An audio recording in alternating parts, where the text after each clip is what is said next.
नमस्कार सबैमा। आज एकदम खुसीको दिन रहेको छ, विशेष दिन रहेको छ। विश्वकप लिग 2 अन्तर्गत नेपाल र स्कटल्यान्ड बीचको खेलमा आज नेपालले 1 विकेटको रोमाञ्चक जित निकाल्न सफल भएको छ।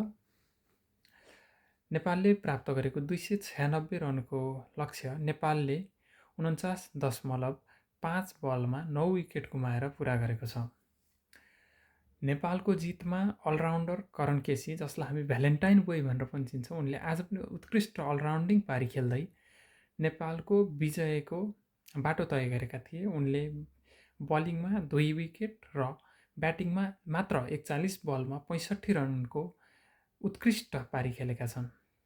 नेपालको जितमा ब्याटिङ गर्ने क्रममा नेपालका कुशल भुर्तेलले अर्धशतकीय पारी खेल्दै उत्कृष्ट सुरुवात दिलाएका थिए। त्यस्तै भीम सार्की, कप्तान रोहित पौडेल र हाम्रा युवा ब्याट्सम्यान गुलसन झा, जसले उत्कृष्ट स्ट्राइक रेटका साथ ब्याटिङ गर्दै नेपालको जितमा ठुलो योगदान दिएका छन्। त्यसैले आज जेष्ठ 19 गते हाम्रो 2058 जेठ 19 गते सम्पूर्ण राजपरिवारको हत्या भएको जुन थियो, उहाँहरूको चिर शान्तिको कामना गरौँ र आजको जुन हाम्रो जित छ यो चाहिँ उहाँहरूप्रति समर्पित छ।